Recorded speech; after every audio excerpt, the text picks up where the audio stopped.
Pourquoi tes tensions émotionnelles impactent ton corps. Salut, et c'est Sacha, et aujourd'hui je voulais aborder en fait un sujet dont on parle pas assez et qui pourtant est assez essentiel dans notre bien-être. C'est le lien en fait qu'on a entre nos émotions et les tensions physiques que l'on ressent tout simplement dans notre corps. Si tu fais partie de ces personnes en fait qui se sentent souvent tendues, avec des douleurs récurrentes, que ce soit au niveau du dos, que ce soit au niveau de la nuque, des cervicales ou même au niveau des hanches, eh bien aujourd'hui je voulais te révéler quelque chose d'assez important.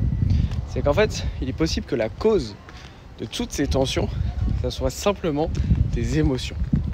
Et je sais que ça peut paraître assez surprenant. En fait on a tendance à associer nos douleurs à une mauvaise posture ou alors à trop d'efforts physiques ou pas assez.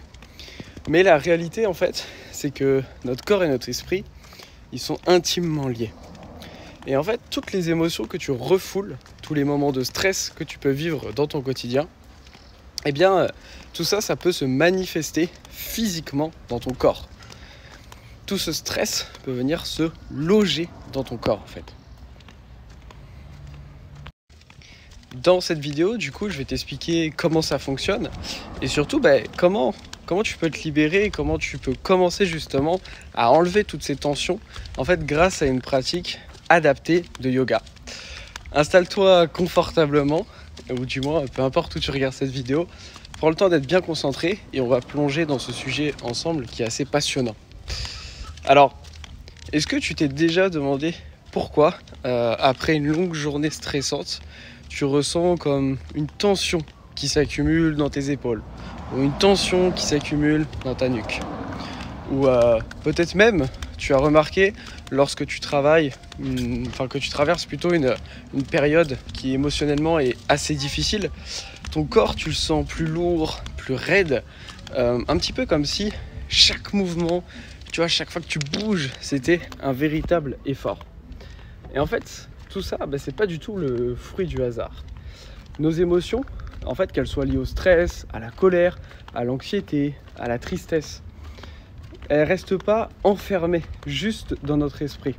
Ce qui se passe, c'est que quand on peut pas les exprimer, ou même dès le moment en fait on les ressent, elles se traduisent dans notre corps physiquement. Et ça vient créer des blocages, ça vient créer des tensions. Ça veut dire que en fait, même si à un moment tu dis je prends du temps pour moi, je me repose, ou même si tu as la chance de pouvoir t'offrir par exemple un massage ou autre, tu ne t'occupes pas réellement de ces émotions sous-jacentes.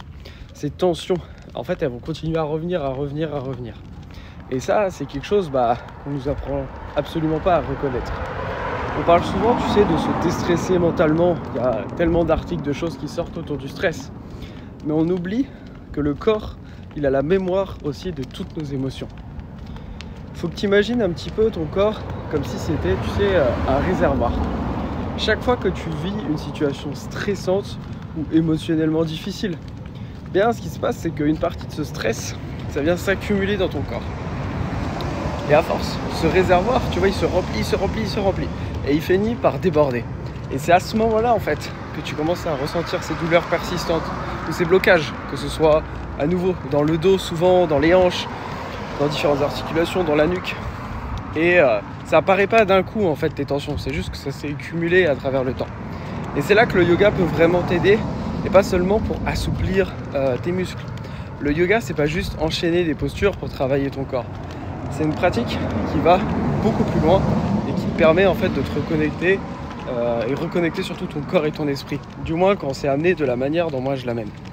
Et quand tu arrives à faire ça, c'est là que tu peux véritablement relâcher ces tensions à la fois physiques et à la fois également émotionnelles. Tu vois, ça fait maintenant plus de 4 ans que j'ai créé ma méthode, la méthode Shape Yoga Balance. Et dans ma méthode, j'inclus des postures spécifiques qui ne se contentent pas juste de renforcer ou d'étirer, mais c'est tout un système bien réfléchi, amélioré depuis des années. Et en fait, associé à certains types de respiration et autres, le but, ça va être de relâcher aussi toutes tes émotions qui sont stockées dans certaines parties de ton corps. J'ai mis en place ce système depuis des années et c'est ça qui me permet d'aider tous mes élèves. D'ailleurs, si ça t'intéresse, je t'ai mis le lien de ma prochaine conférence directement en description. Parce que tu sais, en fait, on est tous impactés par nos émotions, ça vient s'accumuler. Par exemple, tu sais, au niveau des hanches. Au niveau des hanches, en fait, dès qu'on a quelque chose qui nous stresse et autres, bah, en fait, les hanches, ça va se contracter et tout va venir se stocker à cette zone-là. Et c'est pour ça que différentes postures, comme la posture du pigeon, avec surtout ces différentes variantes, d'autres postures également pour les hanches, lorsque c'est amené de la bonne manière, avec le bon temps dedans, etc., c'est ça qui permet à la fois de libérer les tensions physiques, mais également de libérer les tensions émotionnelles et d'améliorer en fait comment tu te ressens sans passer par toute une phase de thérapie qui n'est pas forcément évidente.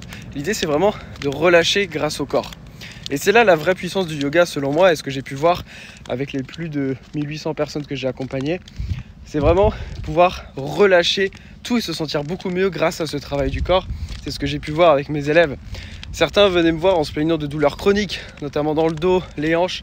Et en fait, seulement après quelques semaines de pratique, parfois même après une séance déjà, elles commençaient à se sentir beaucoup mieux. En fait, mes élèves, les douleurs diminuaient.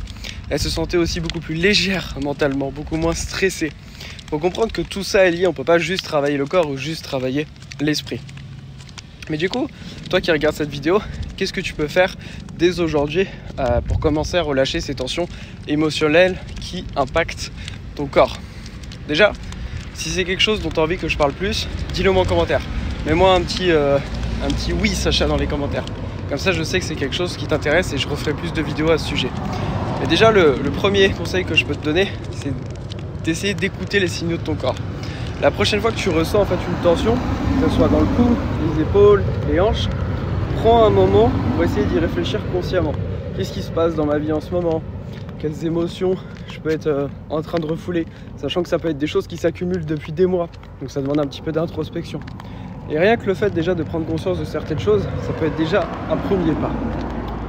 Ensuite, il y a plein de respirations que tu peux faire qui peuvent aider. C'est ce que j'amène à mes élèves. Mais tu peux démarrer par exemple avec la respiration juste consciente. Tu peux prendre par exemple 5 minutes chaque jour, juste pour... Tu peux le relier à une habitude que tu as déjà. Par exemple, à chaque fois que tu vas, je sais pas, te laver les dents, bah, juste avant ou juste après, tu t'assois et tu prends 5 minutes, juste t'inspires par le nez, t'expires par le nez et t'observes ta respiration. Tu cherches pas à changer quoi que ce soit. Mais naturellement, tu vas voir que tes muscles vont commencer à se détendre, ton esprit va se relâcher et ta respiration va s'amplifier. Ça va beaucoup t'aider. Troisième chose que je peux te donner, c'est d'intégrer des postures d'ouverture de hanches dans ta routine. Comme je disais, les hanches, c'est une zone clé où les émotions s'accumulent beaucoup. Tu vois, des postures, comme je disais tout à l'heure, comme le pigeon ou d'autres ouvertures de hanches, ça va pouvoir beaucoup t'aider. Ce que j'amène aussi pour mes élèves, et puis tu peux retrouver différentes routines à ce sujet également sur ma chaîne YouTube. Il y a beaucoup de cours sur cette chaîne, donc tu peux t'abonner pour ne pas louper. Mais voilà, déjà si tu mets en place ces petits éléments, ça va t'aider. Donc c'est une vidéo d'un style un peu nouveau que je fais sur cette chaîne, où simplement je vous donne des conseils plus en profondeur qu'un simple cours. Si ce genre de contenu vous plaît, déjà dites-le moi dans les commentaires. Vraiment, c'est très important. Même si vous n'avez pas l'habitude de mettre des commentaires, faites-le. Comme ça, je sais que ce sujet vous intéresse. Et c'est important. Et puis, si vous voulez aller plus loin, j'organise prochainement une nouvelle conférence en ligne dans laquelle je vais vous révéler en fait, tout ce que j'ai pu mettre en place pour mes élèves et toutes les astuces pour que vous aussi, vous puissiez, depuis chez vous, en fait, développer ce corps serein, ce corps léger, ce mental apaisé. Donc si vous voulez la rejoindre, je vous mets le lien en premier lien dans la description et je vous dis à très vite. Namasté.